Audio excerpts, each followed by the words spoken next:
It's time for Minerals with The-VugCast, starring your host, Justin Zzyzx. This week on The-VugCast, Springfield Show Update, dyed Okenite, Tronolite in New York, and South African fluorite. And here's your host, Justin Zzyzx. Hey everybody! Hello and welcome to The-VugCast, your weekly mineral show. We have a great show for you today, featuring a brand new episode of RockCountyVideos.com Mineral Field Guide series, and some very colorful fakes from India. So, summer is great for weekend mineral shows hosted by mineral and lapidary groups all over the United States. If you haven't had the chance to visit a mineral show lately, check out the show list on The-VugCast. Don't let the summer pass you by without visiting a local show. Mineral shows are a great way to go out, see what's new in the world, and visit some old friends and make some new ones. Don't let the summer pass you by without visiting a local show. It would be a horrible summer without visiting a mineral show, right? Coming up this weekend, we have shows in Oklahoma, Mississippi, Arkansas, Illinois, and the 43rd annual show in Canton, New York. That's with the St. Lawrence County Rock and Mineral Club. We have a field guide video about a location in St. Lawrence County, so make a weekend of it. Go collect some minerals, and then enjoy a quaint little mineral show in the beautiful upstate New York countryside. Well, the other week, there was the annual East Coast Mineral Show at the Better Living Center in West Springfield, Massachusetts. The show featured 53 cases of minerals from the Span collection. Each year, the show features over 50 display cases filled with the favorite minerals of one collection in particular. From what I've seen on several show blogs, the visitors loved the Span selection. We actually, one of the best show blogs was Jason and Mandy McAvoy's blog on mineralman.com, and one guy who was there was Jason McAvoy, better known as Mineralman999 on eBay. So we have Jason on the phone. Hey Jason, how you doing today? I'm terrific. How about yourself, Justin? Doing excellent. What's new in the old eBay world? Well, not a whole lot. Just getting up the regular weekly auctions and getting specimens up from the Springfield show. It was a great show. I really enjoyed Jim and Gail Span's collection. They had a ton of incredible specimens on display. We took a bunch of pictures, and some of the more incredible pieces that we saw. She had a lot of great classic pieces. A really great Okenite from Cornwall. A faceted fluorite along with a twin sitting next to it. Nice. I heard they have a nice and paratomite in the same case. Wow. Which a lot of times those species get confused for one another, so it was great to see them sitting there together. You rarely see a good paratomite, so that was pretty exciting. She had a lot of good sumac minerals, really good pseudomorpho baelgonite after mimetite, and Cooper and Smithsonite after cerussite, which I had never seen before, which was pretty cool. They do have a good eye for minerals. It was an exciting display. Nice. That sounds really great. They do have a really nice collection of cut and rough minerals. So they had some nice faceted stones next to the actual mineral specimens, right? Yeah. Another one they had that was it's always been a favorite of mine is the Howleen from Germany. The really bright blue, swimming pool blue, as they say, rare gem, and they had a faceted example next to a natural example. It was really something else. You really don't see large faceted examples of it. They had a pretty substantial specimen of it, which is pretty cool. Yeah, certainly. Of course, a ton of really wild and aesthetic pieces, from all over the world. Big purple fluorites with rhodochrosite from China. Blue cap tourmalines from California. Nice. Of course, huge rhodochrosites from Sweet Home. Just a ton of eye candy. It was really something to see. One of the best displays I think I've seen in recent years. Yeah, I'm definitely jealous that I missed the show this year and you got to absorb all the fantastic cases that the Spans put in. So, wow. So what else was happening at the Springfield show? Well, we ran into one of our favorite New England dealers that we had just met this last year in Tucson, and that's John and Debbie Whitney of Rocks to Gems from up in Maine. Mm-hmm. They own two mines up there, the Trenton Quarry and the Dallas Staples Quarry. Right. And they're involved with a network of other, miners and things like that up in Maine. And they had a really incredible selection of material from around Maine, great tourmalines that they had gotten from their locations as well as other areas up there. Showing me current finds that they had made around the Trenton Quarry, one of which was I guess probably like a 3-inch by 2-inch Jimmy aquamarine crystal that was really pretty wild from just near the Trenton Quarry. And another piece of just gem clear deep yellow heliodor that a visitor had just picked up off the ground when they were at the Trenton Quarry. Really? So it's going to be really exciting to see what other material they dig up in the next year or so, until we see them in Tucson again. So it's really exciting to see some, contemporary material coming out of Maine. Yeah, absolutely. That can rival some of the classic stuff. So and that's great. There's really good to see them again. There's photos of the things that you just talked about on your blog entry on mineralman.com, right? That's right. We took a bunch of pictures of different things and pictures all of the goodies that John and Debbie had, as well as a number of other exciting things we saw at the show. Of course, Alfredo Petrov, who always has really exciting material, to show us, had a classic stibnite from Japan, just a huge single crystal from the old material that came out of Japan. So that was a pretty exciting specimen to see. You just don't see good examples of Japanese stibnites around anymore. Most of the time they're just, cleaves or pretty messy specimens, and this was a really spectacular single crystal. So that was exciting to see as well. For sure. Those are definitely not seen very often. Well, no. That's great. So, hey, Jason, we have some pictures of minerals that were at the Springfield show that you have now on your show blog update. And so... Yeah, that's right. We ran across a number of exciting things that we acquired. Mm-hmm.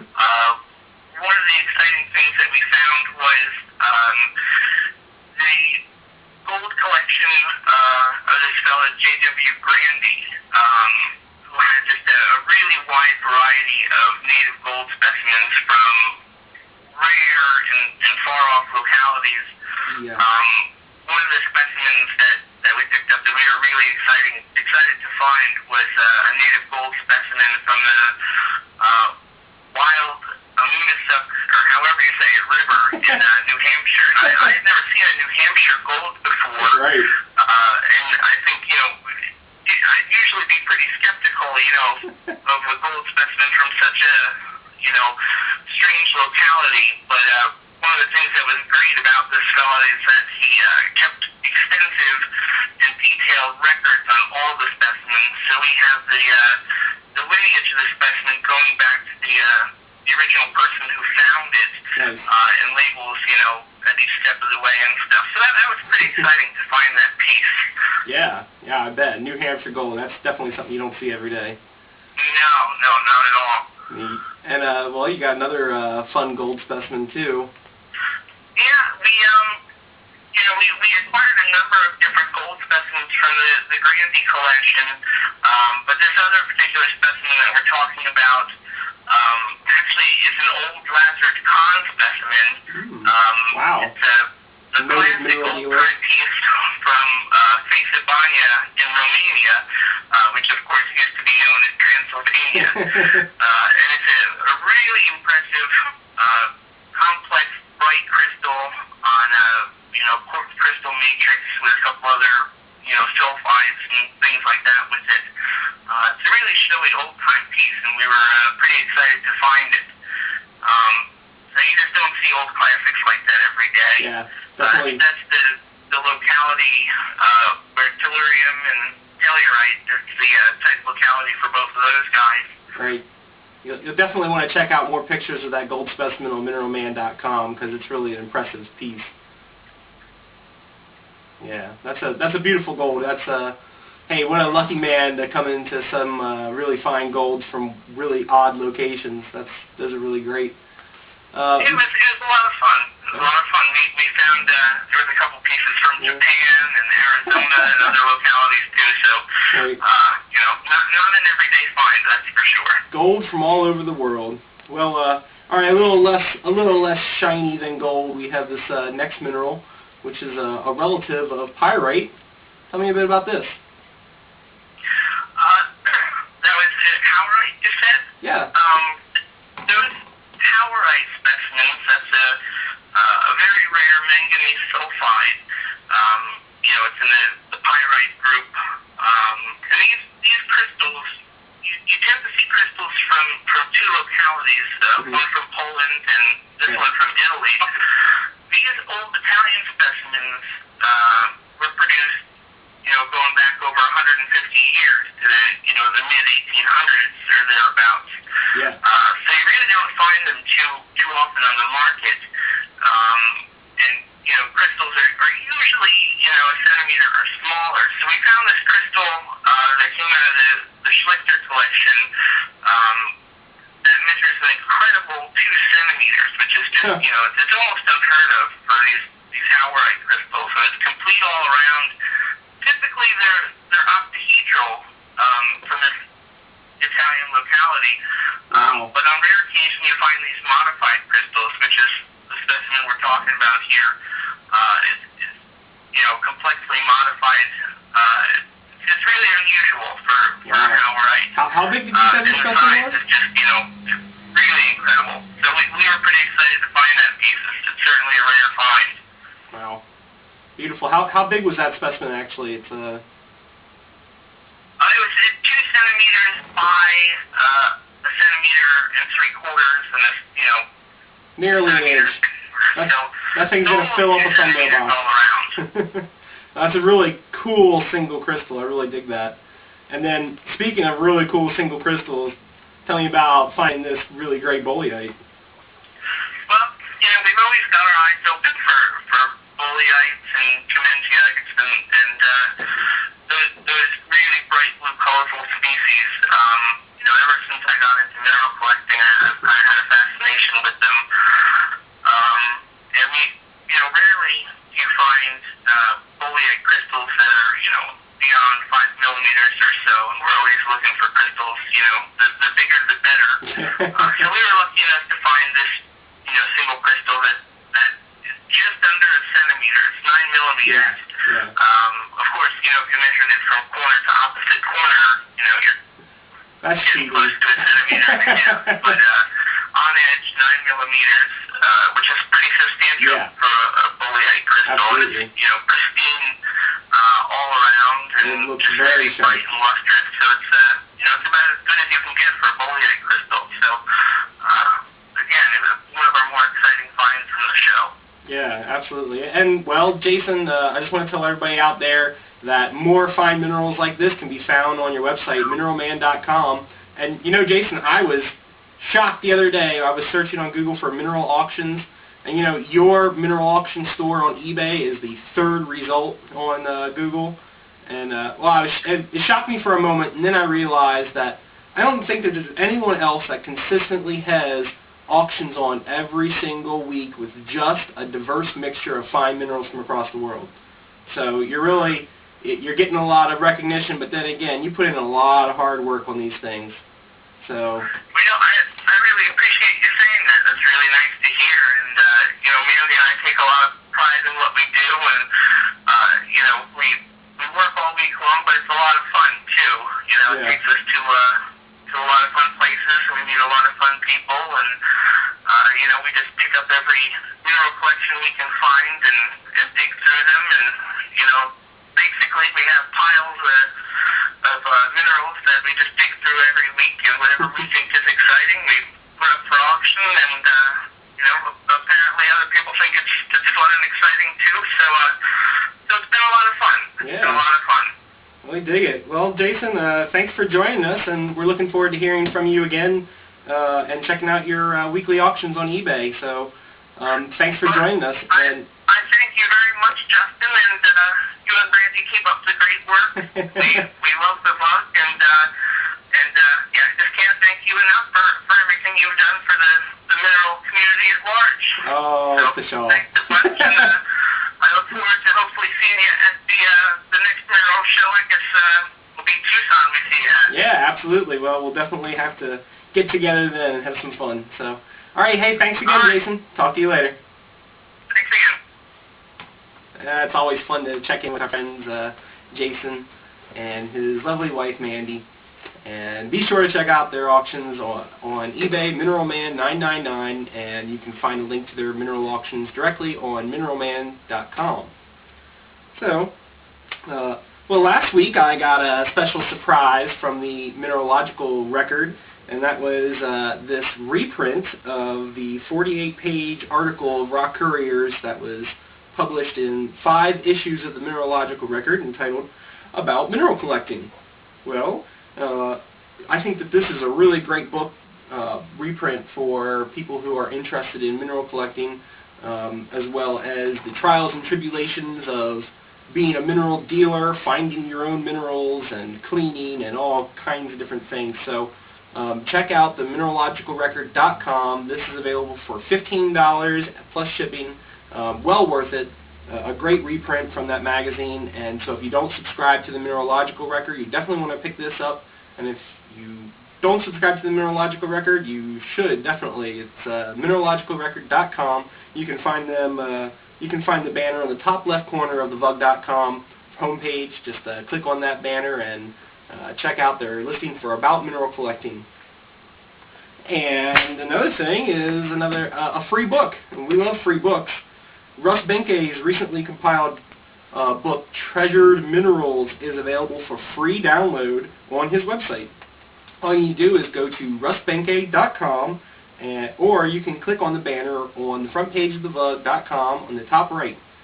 You certainly can't beat the price, and you'll love if you love fine minerals, you'll love his labor of love, the Treasured Minerals book, and that's a free PDF, so if you have Adobe Reader, all you have to do is click on the Download Here button, right-click, and select Save As, and you'll have a copy of Russ Benkei's book, Treasured Minerals.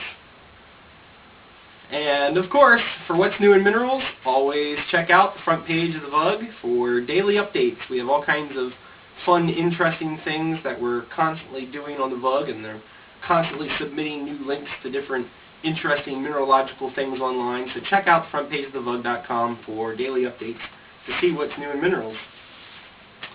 So, I think it's now time that we take you on a trip to collect tremolite crystals in St. Lawrence County, New York. Just south of the town of Potsdam lies this moss-filled wooded area that is host to bright green tremolite crystals. So, available on rockhoundingvideos.com, here's the premiere of Selleck Road Tremolite.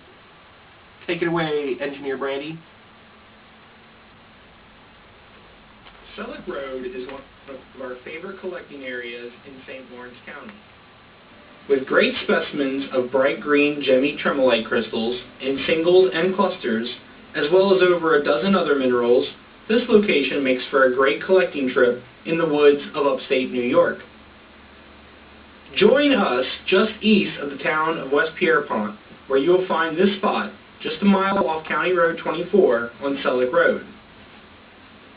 This location was discovered by Robert Dow in the late 1960s and has been a popular collecting site ever since. The deposit has been visited by hundreds of collectors, university research teams, and college students, all in the search of fine minerals found at this location. The two main minerals of note are tremolite and fine crystallized uvite, a member of the tourmaline family. Here, Scott Wallace of Majestic Minerals shows us the site of his uvite crystal find. Any car will take you to this well-maintained location. Parking is right next to the deposit, and the digging area is just a short hike from the woods and is a great location for collectors of all ages. Since the crystals grow in seams of calcite, as the calcite disintegrates into nothingness, the tremolite crystals are freed from the veins and are found loose on the surface. After checking out excavated holes made searching for the brownish-black uvite crystals, I searched for Scott, who has gone to his favorite area for finding nice single crystals of tremolite.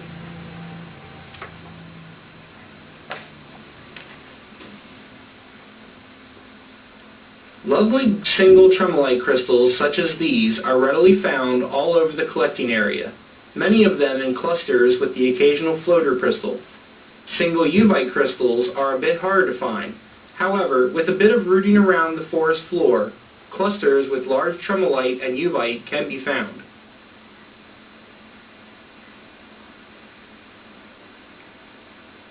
A bit of warning. There is so much material here that the material you collect upon arrival will most likely be abandoned for better material if you dig around the location. Larger specimens are often filled with vugs of crystallized tremolite and uvite.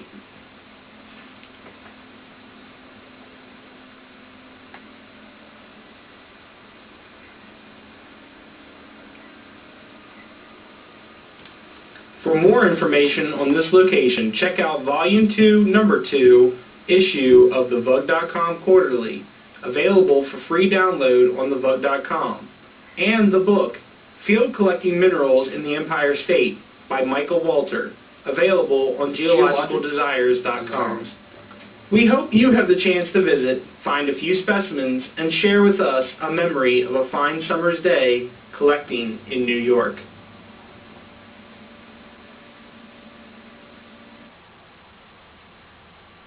Hey, wasn't that fun?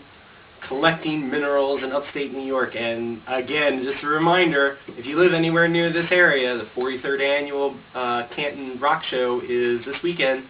So go to the rock show, visit this location, come home with a bunch of new goodies.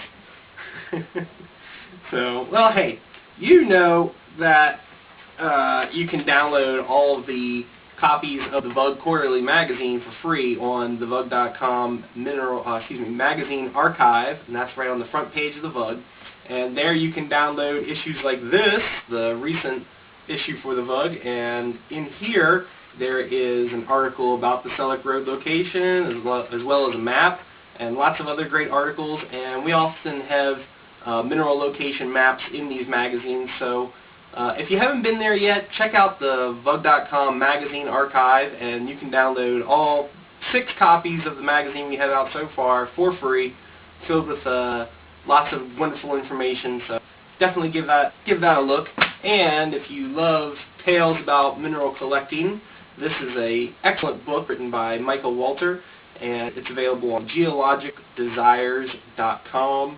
This is Field Collecting Minerals in the Empire State, and I really have enjoyed this book, and it details mineral collectors all throughout New York, collecting in upstate New York, and the wonderful Herkimer Quartz deposits, as well as lots of fun locations in St. Lawrence County. So definitely give this a look. Alright, so, well, you know that the Vug.com is always looking out for mineral fakes and forgeries. With our fake section on the Vug.com and our website, fakeminerals.com, we're constantly surprised at the way they turn a normal mineral into a brightly colored fake. So, why don't you watch this video to see how the brightly colored Okenite clusters are made. Okenite is a popular mineral found in India as creamy white puffballs. India is one of the only locations where these classic specimens are found, and they only come in white. However, in 2004, these started showing up online. Selling for hundreds and thousands of dollars more than plain old white Okenites, it wasn't long before they started coming in a rainbow of colors. And how did they produce these? simply with a bit of water and some common food coloring. Here we see the dye job in action. A plain white colored okenite is dipped into the glass bowl. The coloring agent is simply a few drops of food coloring in a bowl of water. Once the okenite is placed into the dye, the coloring starts absorbing into the mineral cluster, much like it would into a cotton ball. These specimens here were donated by Jewel Tunnel Imports for use in the The-VugCast quarterly magazine special on fake minerals. If you see a specimen like this, while beautiful, absolutely fake. Download this issue for free on the The-VugCast magazine archive and stay tuned to fakeminerals.com. Oh, so was that not crazy? I love the way that the dye just wicks into the okenites, and I think it's really interesting to get the isolated okenite dye job on the specimens that are on matrix. They take a syringe that has the food coloring in it, and they just place it in the middle of the okenite and just squeeze down gently. Each individual okenite is dyed on the matrix. So again, check out the fakes issue of the The-VugCast quarterly magazine on the The-VugCast magazine archive on the front page of the Vug. You can't beat free, so check it out. You got nothing to lose. And you know, it's crazy. I saw those okenites when they first came out on the market, and they were selling on eBay, coming from China, and they said there was a new find of the material. So originally they were only available in yellow. They called them saffron okenite, and I saw a few of them sell for well over $1,000 a piece. And I must admit, I actually put a few bids on some specimens, but I didn't win them. They went for extremely astronomical prices, and it wasn't much long after that until we found out they were fake. So, oh well, I didn't win. Alright, well, a few months ago, Brainy and I traveled up to Colorado, and we were visiting with Collector's Edge Minerals in Golden, Colorado. While we were there, we got to check out some really great, fantastic green fluorite specimens of ringfish mock South Africa. I wanted to show you some great footage of these lovely green fluorites and then tell you about my trip to ringfish mock, because I went there a few years ago. So it's a really incredible place. Well, it all started when I was selling minerals from South Africa. I really took a shining to the quartz crystals of the Orange River pegmatites. The Orange River pegmatites form all along the snaking Orange River, which cuts a border between South Africa and Namibia to the north. I really love the glassy pseudocubic quartz crystals and the bright red included quartz. So, as you can imagine, when I landed in Uppington, I was very anxious to make my way to the red quartz deposits. On a whim, my traveling friend Herdis suggested we visit ringfish mock to see if they had dug up any nice red quartz crystals. So we arrived at the villas of ringfish mock and drove around. It's basically a large square of dirt roads with various cinder block and metal scrap huts and one-room buildings. We saw some guys who were all gathered around a group of houses and asked them if they had been out digging lately. They must have thought that we had some serious cash, because while we were out on the porch looking at their blood-red quartz crystals, the prices that they were quoting me were absurd. So we were getting ready to hop back into the truck and head off to another village. But they then suggested that they could get us some fluorite in 3 hours. So I was thinking, instead of us sitting around in the truck for 3 hours, how about if we go up there with you to the deposit? So we all jumped into 2 trucks and set off for a short bumpy ride to the base of the mountain over top the small village. During a short hike up the mountainside, I saw huge pockets in the granite boulders, full of large quartz crystals. The quality wasn't amazing, but it was shocking to see these large plates intact all over the mountainside. There were huge green boulders of solid green and clear fluorite over a foot across. In no time, we were up in a spot where the guys were scrambling around picking up loose plates of clear quartz crystals with small gemmy green fluorite octahedrons perched on top. They gathered up a flat, and Herdis worked out a price and picked it up. And I didn't get any. Oh well, when we left there, I thought to myself, this place is virtually untouched and is holding some real treasures for someone willing to dig. Here, about 5 years later, we're looking at the best that ringfish mock has ever produced. And, of course, you can inquire about any of these specimens with Collector's Edge at collectorsedge.com. And so, well, woulda, shoulda, coulda, if I could only have sat at that location and got these guys to start digging a little harder and working extra hard, I could have seen some of these beauties as they were coming out of the mine, but alas, I missed them. But it was really great to see such a location untouched and before, you know, any of the really heavy mining had gotten underway. And so now I've seen some pictures from the new excavations there, and the mountainside definitely does look a little bit different. There's much larger holes. Instead of the guys scrounging around for ground material, they're definitely getting into the granite boulders now, and I'm very glad that they are now, so we all can take a look at all these wonders that Ringfish is producing. So collectorsedge.com if you'd like to inquire about some of these brilliant green fluorites for your collection. So, well, hey, you can come and see me perform live at the Santa Ana Club on August 19th in Fountain Valley, California, and also with the Monrovia Rockhounds on August 20th. And check out The-VugCast and our Facebook fan page for more information. So, hey, that's it for this week's VugCast. Join us next week for a special visit to the Dreamtime Mine in Colorado. And thanks to our guest, Jason McAvoy, and engineer Brandy. Send us your videos and comments, and check out daily updates on thevug.com. And thank you again for joining us on the VugCast. See you next time.